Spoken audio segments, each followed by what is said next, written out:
Olá, eu sou Lívia Leão e esse é o Li no Livro.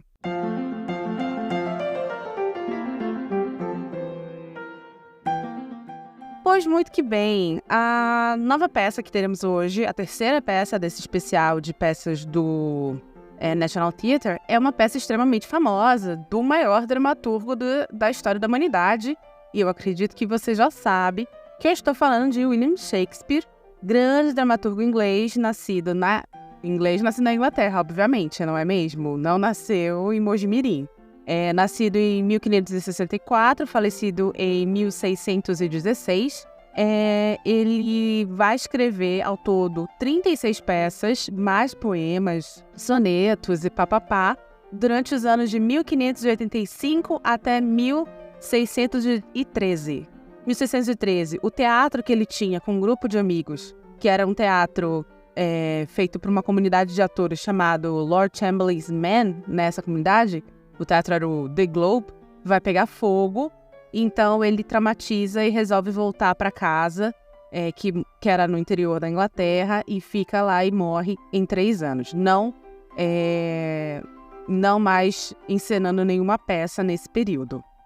Tem muita história sobre o Shakespeare e tem uma profusão gigantesca de filmes e documentos sobre detalhes da vida dele, mas particularmente a minha parte favorita da vida do Shakespeare é exatamente esse final de vida, quando ele, traumatizado pela perda do Globe e pela perda do filho, né? Ele tem um único menino, ele tem 2 meninas e um único menino, o menino morre.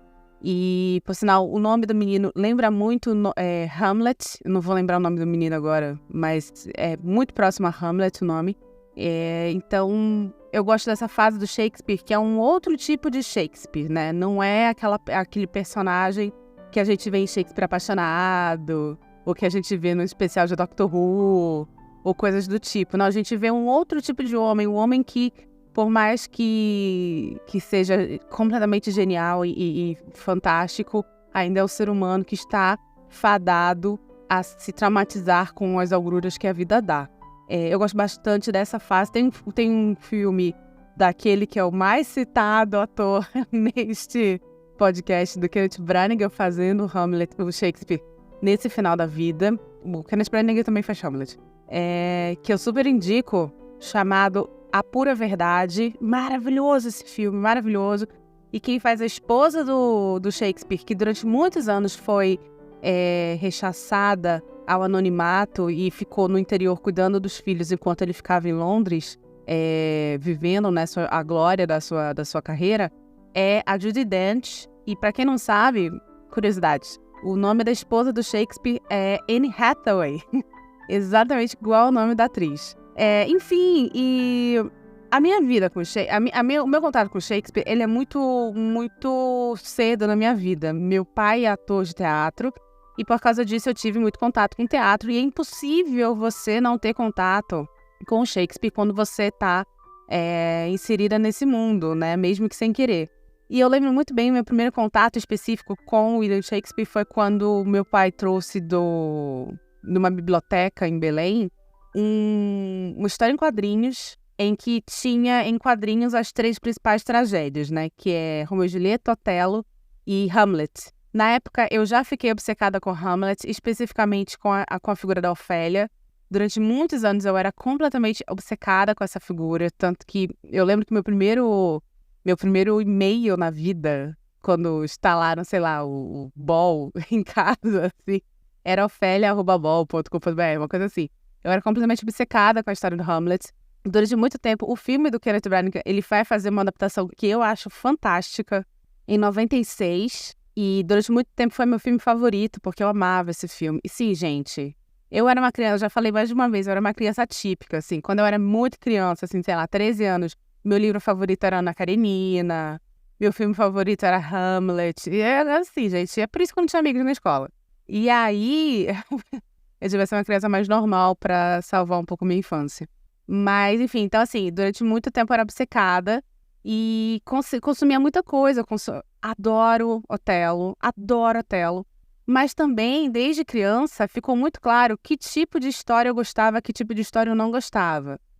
Por mais que eu fosse obcecada com Hamlet e adorasse Otelo, nunca foi... As minhas peças favoritas dele nunca foram as tragédias.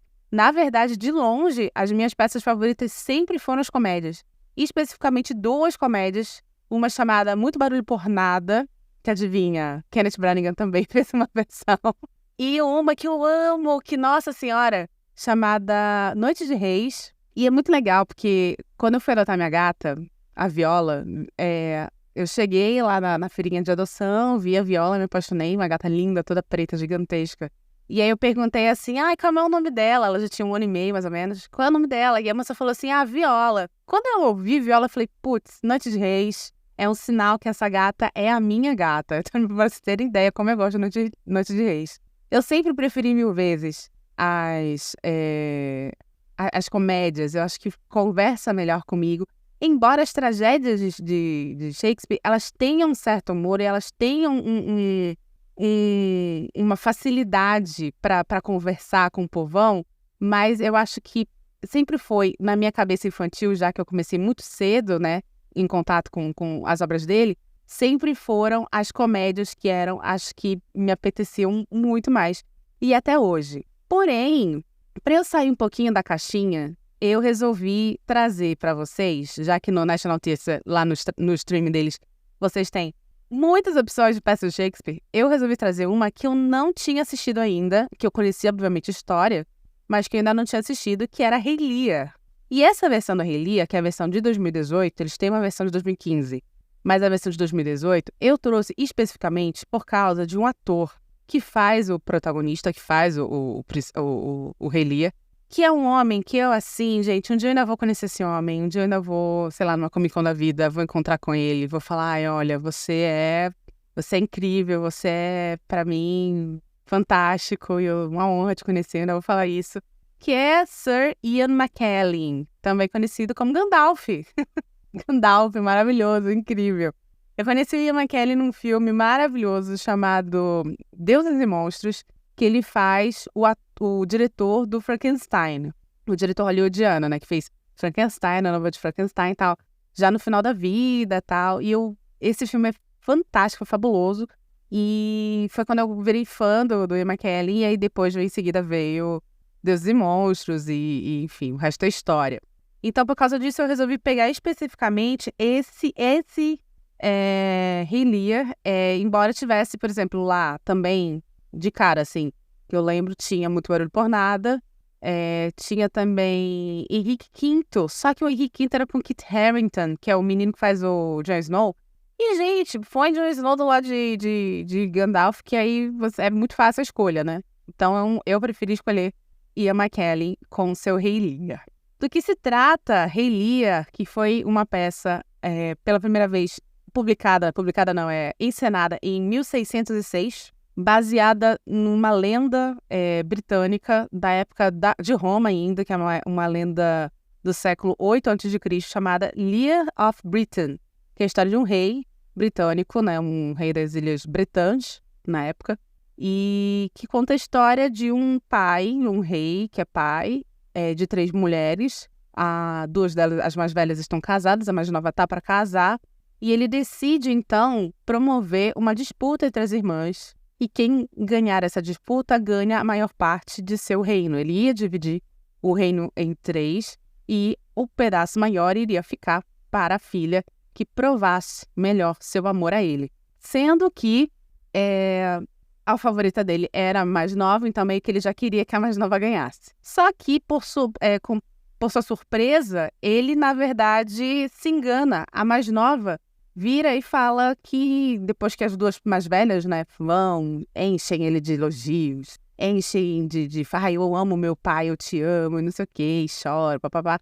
A mais nova, que é a mais honesta, fala assim, eu amo pelos nossos laços, amo pelo que você já me deu, amo pelo que eu te dei, mas é isso, eu não te amo mais do que a minha vida. E definitivamente existe um pedaço do amor que existe dentro de mim que eu nunca vou dar pra você, porque esse pedaço eu vou dar ao meu marido. Então, mais uma vez, eu amo pelo que você é, pelo nosso relacionamento, mas é isso. Ou seja, sincericídio, né? Sincericídio total, é a Cordélia, o nome dessa personagem, é muito boa. E aí ele fica enfurecido, porque ela não massageou o ego dele, decide, então, expulsá-la e deserdá-la. Quando ele faz isso, ela tinha 2 pretendentes, um pica-mula, obviamente, e o outro, que é o rei da França, fica embasbacado com a honestidade, às vezes não tão sensata dela, e decide, então, casar com ela e ela vai embora da Inglaterra. Esse é o começo da peça, e tudo que vai se desenvolver a partir daí é dividido em 5 atos, tá? Eu já vou te adiantando, eu não gosto dessa peça. Tem peças do Shakespeare, gente, não é porque é Shakespeare que eu vou gostar de tudo, tá?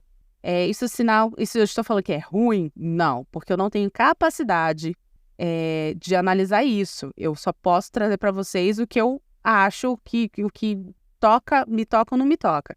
E Rei Lear não me toca. Na verdade, assim, eu gosto muito até o 3º ato. Os 2 últimos atos eu acho, nossa, assim, perde um sentido, vira um absurdo, assim, que Deus do céu. E tem outra peça dele que eu não gosto também, que eu acho que carece do mesmo mal, só que pra mim carece do mesmo mal desde o começo, que é Tempestade. Nossa, eu acho a Tempestade horrível, horrorosa. Literalmente, gente, desculpa se você tá ouvindo se é uma tempestade, mas eu acho horrenda.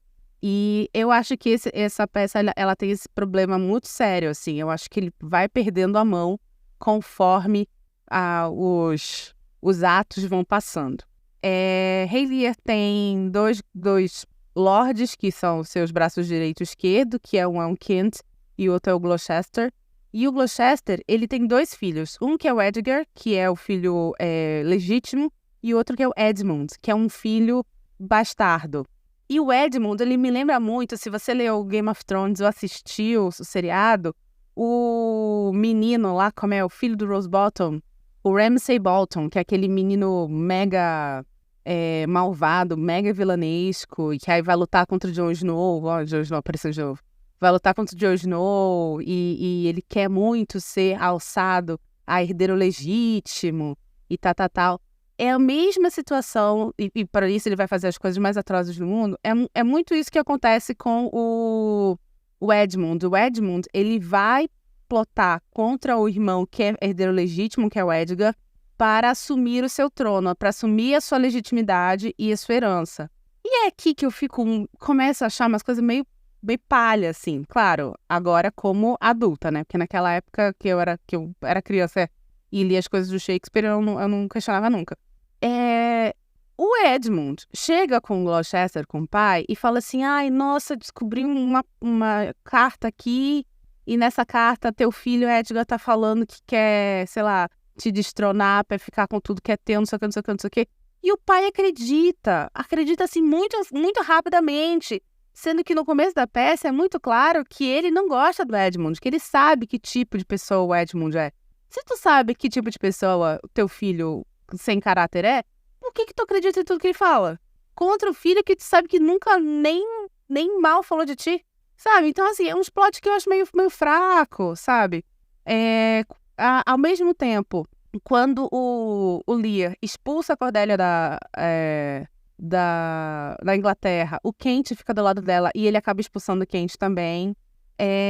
O Lear, então, divide a Inglaterra entre duas pessoas, que são as 2 filhas e seus respectivos maridos, e ele decide passar alguns meses com uma, alguns meses com a outra, né? Só que, obviamente, elas com poder, elas detestam o pai, elas mostram a true colors delas, e ele percebe a merda que ele fez, e ele, aos poucos, vai ficando louco. Então, assim, na verdade, essa parte da peça é muito interessante, que, pra mim, é o que realmente é lindo no Shakespeare. Ele consegue criar, ele consegue explorar através dos plots que ele cria, e são a maioridade, obviamente, camadas tão diferentes dos seus personagens que é fantástico, é incrível. E ele consegue fazer isso tanto com vilões quanto com mocinhos, assim, ele consegue dar uma dimensão tão grande aos personagens dele, usando plots tão inteligentes, que acho que é por isso que eu não gosto tanto dessa peça. Tem coisas no Rei Lear que eu gosto muito, que, por exemplo, essa descida à loucura que o Lear tem, quando ele percebe a merda que ele fez, não só com a Cordélia, mas quando ele percebe a merda que ele fez ao confiar nas filhas, porque o poder corrompe, e ele dá um poder muito grande na mão dessas meninas.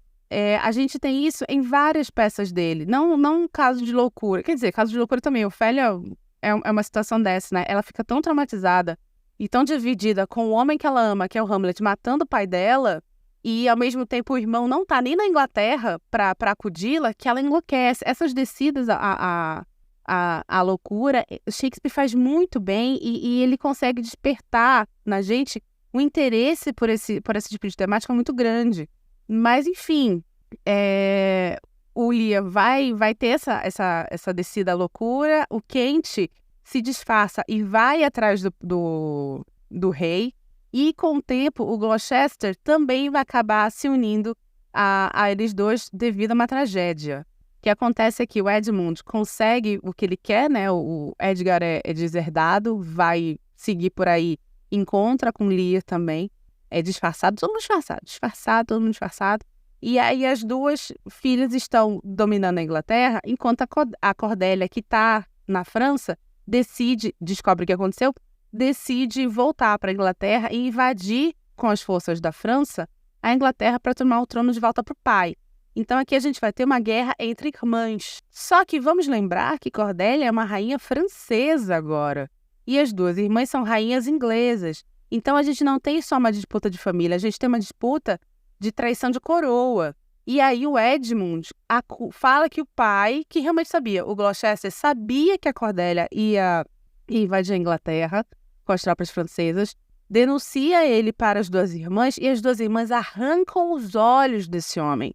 E aí, para mim, que começa a cair, assim, a qualidade da peça, não pelo ato de gore em si, porque, né, Jesus, vamos saber que eu sou uma pessoa que, como almoço assistindo Sexta-feira 13. Então, gore não é o tipo de coisa que me ofende.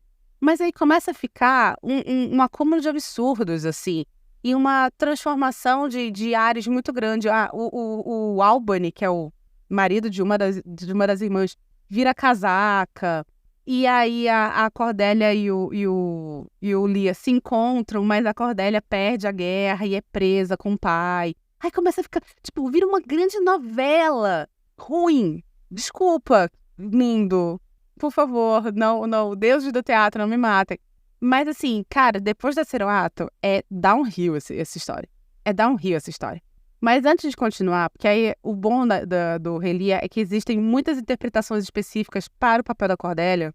E vou dar um pause aqui e vou chamar o patrocinador para a gente continuar conversando, só que não sobre os problemas dessa trama, mas sobre as interpretações dela.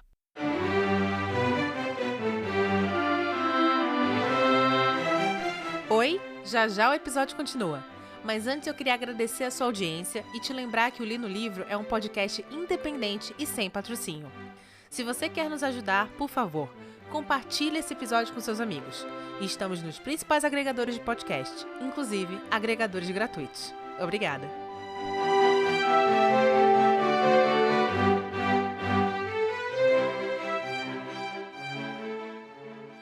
Pois muito que bem, as irmãs, elas começam, depois que elas se unem contra a Cordélia, elas começam a lutar uma contra a outra pelo amor do Edmund. Eu nem acho um cara tão incrível assim. Ele é um bom personagem, tá? Uma coisa que eu gosto muito de Shakespeare são os vilões. O meu vilão favorito, de longe, de Shakespeare é o Iago, do Otelo, porque ele, particularmente, pra mim, Lívia, tem os melhores solilóquios e ele quebra a quarta parede direto. Isso faz com que ele venda muito bem o peixe dele, que por mais que a plateia entenda que é um peixe podre, né, porque ele é um vilão, cria uma conexão muito boa com esse personagem e eu acho ele fantástico, fantástico. Enfim, aí é um bom personagem, um bom vilão, mas não acho tão incrível assim a ponto de ser disputado pelas duas irmãs. Mas elas disputam ele, aí a ponto de um envenenar a outra, é uma confusão. A Cordélia e o Lear estão presos, o Edmund manda matá-los, porque meio que ele manipula as duas irmãs para tomar o trono da Inglaterra, né? Porque ambição não é nada para esse rapaz. Para tomar o trono da Inglaterra. E aí ele acaba, num determinado momento ali, acho que morrendo, se eu não me engano, ele também é envenenado. Ele também é envenenado. E antes de morrer, ele se arrepende do nada e manda libertar o Lear e a Cordélia, mas a Cordélia já tá morta. Ela foi enforcada na prisão. E assim, uma irmã envenena a outra irmã se mata. E assim, são mortes que acontecem ainda fora do palco, eu não gosto. Não gosto, acho ruim. Essa montagem, embora tenha grandes atores como Ian McKellen, eu vou ser muito sincera, eu achei a montagem mais fraca de todas essas daqui que eu trouxe pra vocês. Eu acho que o palco é o menor e o menos aproveitado. Então, particularmente, eu não gosto muito dessa montagem, não gosto muito desse texto. Os 2 últimos atos eu acho muito ruins. Então, infelizmente, não foi das melhores experiências para trazer, mas ao mesmo tempo é necessário, às vezes, eu trazer umas experiências que não são das melhores, né? Mais uma vez, é um podcast que eu falo das minhas impressões e às vezes eu não tenho as melhores impressões sobre uma obra, que é esse caso. Se você nunca viu nada de Shakespeare, eu te recomendo muitíssimo, em tragédia, 3 tragédias muito específicas. A primeira eu vou falar, obviamente, que é Hamlet, a segunda que é Otelo, e a terceira é Ricardo III, que é o Ilíada, que é o Shakespeare. Ele faz 5 peças que contam histórias de grandes reis da Inglaterra. E esses reis vão ser reis que reinaram entre a Guerra dos 100 Anos, que foi a guerra da Inglaterra contra a França, e a Guerra das Rosas, que era a guerra dos York contra os Lancaster. Então, eu te recomendo muito assistir o The Hollow Crow, que eu já citei aqui, onde você vai ter essas 5 peças ali. Então, minhas 3 tragédias favoritas, eu diria que seriam essas. Hamlet, Otelo e Ricardo III. Eu gosto de Henrique V, mas é que Ricardo III é muito bom. E das comédias eu falo 3 que eu amo de paixão.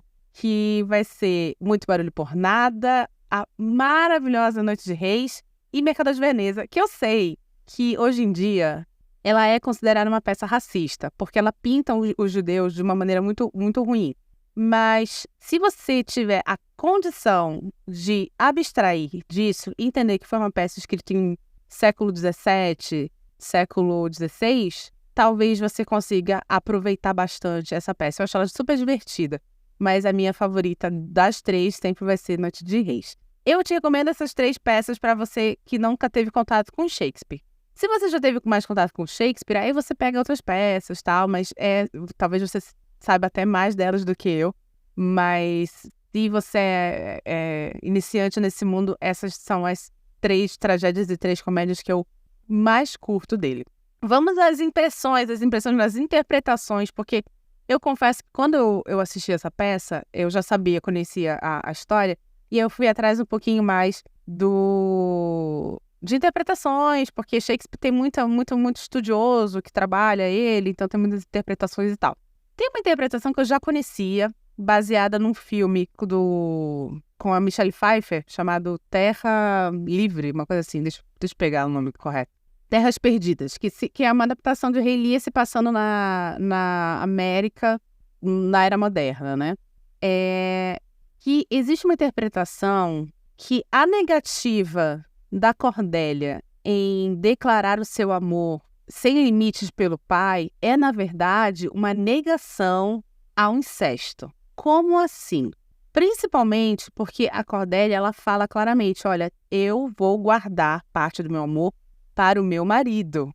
Eu amo você pelos nossos laços de pai e filha, né? Então, é dito muito isso. Então, tem toda uma interpretação de que existe ali um subtexto de abuso sexual do Lear para com as 3 filhas. E Cordélia, na verdade, é aquela que se nega a ceder ao pai e, por causa disso, sofre as consequências, sendo, então, expulsa do reino dele.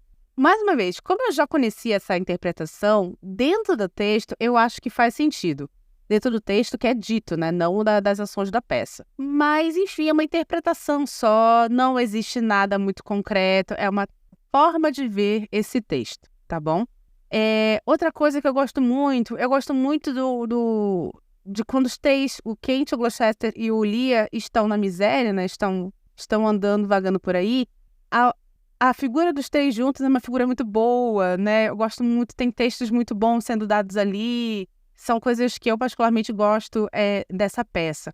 Realmente, a parte das irmãs e do Edmund, para mim, são partes muito ruins, muito mal feitas. Mal feitas não, gente.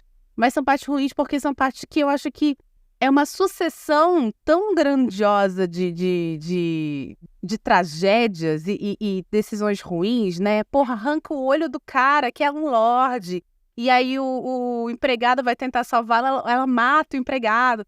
Tem tanta coisa que acontece que é absurdo, que, sabe, não casa pra mim, não casa pra mim.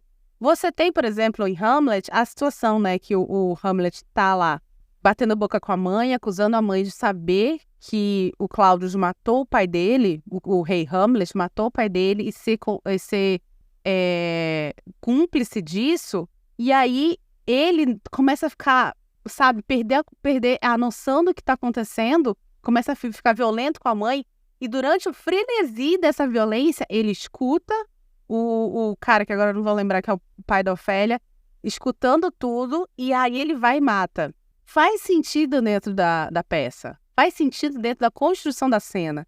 Para mim. Agora, o que acontece com as irmãs, porra, aí eu já não acho tão legal. Não consigo ver esse crescente de crueldade, assim, que acaba criando princesas que arrancam o olho de um homem e matam outras pessoas. Eu acho que isso já começa a ficar um pouco de too much, até porque, vamos lembrar, a gente não está falando aqui de uma peça grega, a gente está falando aqui de uma peça inglesa, tá? Mas, enfim, válido você assistir. Tem coisas em Shakespeare que eu gosto, porque eu prefiro por causa disso. Exemplo, Ricardo III, eu amo Ricardo III. E uma coisa que a gente tem que entender de Shakespeare é que ele gostava muito de usar as peças dele para falar com o povo. Já expliquei aqui que o Globe ele era dividido em 3 andares, sendo que a plateia, que é o andar menor, que fica muito próximo dos atores, era onde ficava a plebe. Aí você tinha ali uma burguesia mercantil no meio e em cima, salvo do cheiro, do lixo, da lama, você tinha os nobres, alguns nobres menores até, assistindo as peças. E ele gostava de usar esse contato com várias camadas sociais para passar coisas que ele acreditava. E acaba que algumas coisas ficam tão famosas que viram lendas. Exemplo, Shakespeare não gostava de um conselheiro da rainha da Inglaterra, que era um cara corcunda. Então, quando ele cria Ricardo III, que é o seu grande vilão, né, que é o rei que mata os sobrinhos da torre, que são as crianças perdidas da torre, os príncipes da torre, ele cria Ricardo III como se fosse uma pessoa com corcunda. Historicamente, não existe nenhum tipo de registro de que Ricardo III é corcunda. Ele faz isso para conectar a cabeça da plebe e mandar um recado para as classes mais dominantes de que aquela pessoa que estava ali do lado da rainha da Inglaterra, da Rainha Elizabeth, ele não gostava, ele não concordava com as coisas. Shakespeare vai fazer muito isso. Talvez me falte, para interpretar melhor Rei Lear, um conhecimento histórico disso. Talvez ele, com esse tipo de decisão em plot, esteja tentando comunicar ali uma coisa que historicamente eu não consigo pegar por ser uma mulher da era moderna que falta informação. Mas, ao mesmo tempo, vamos lembrar, por exemplo, de uma peça dele, que não é uma peça que eu curta tanto, mas não é uma peça que eu acho ruim, chamada Coriolano, que ele tem nessa peça, só que aí se passa em Roma, tá? Na Roma Antiga. Uma menina que, 2 caras, uma princesa, uma filha do Coriolano, né? Filha do personagem de título. Ela é casada, 2 caras pegam ela, matam o marido dela, estupram ela em cima do corpo do marido, cortam a língua e cortam as mãos para que ela não consiga falar quem é. Então, assim, Shakespeare tinha também umas decisões meio dark, meio pesadinhas, assim. Mais uma vez, não tenho nada contra, só acho que precisa ser inserido de uma maneira que eu consiga comprar na história. Não consegui comprar isso em Rei Lear, tá bom?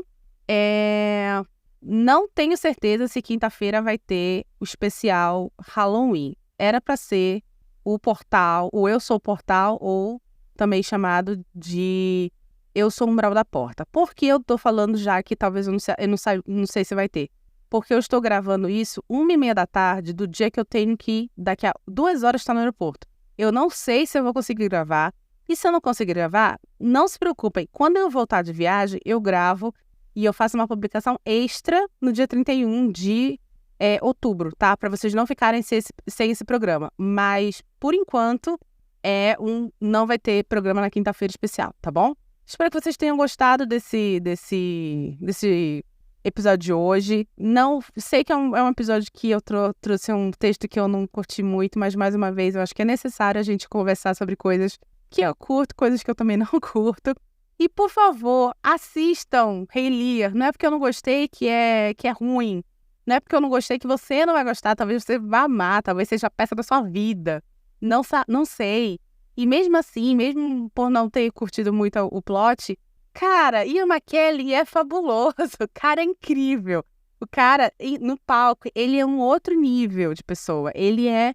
Aliás, é uma das coisas que eu tô amando muito nessa experiência toda.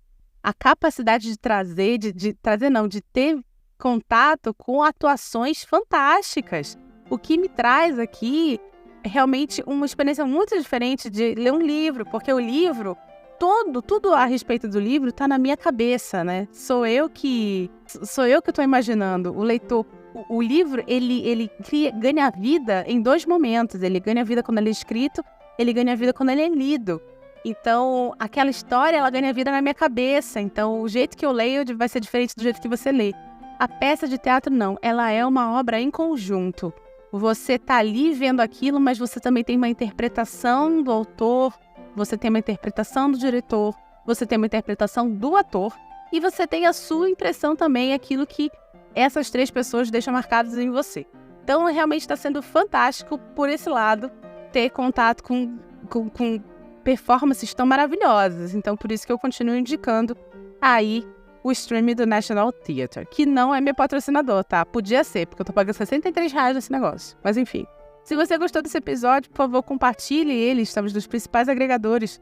Agregadores pagos, agregadores públicos. Por favor, assine a nossa newsletter. Assim, tudo que eu citei aqui vai para você organizadinho, para você clicar, assistir o que você quiser, o filme que você quiser. Estamos aqui todas as segundas-feiras às 17 horas. Em especial, neste outubro, temos o especial Halloween. Estaremos também com episódios extras às quintas-feiras. E é isso. Nos ajude compartilhando esse episódio, tá bom? Meu nome é Lívia Leão e esse foi o Li no Livro.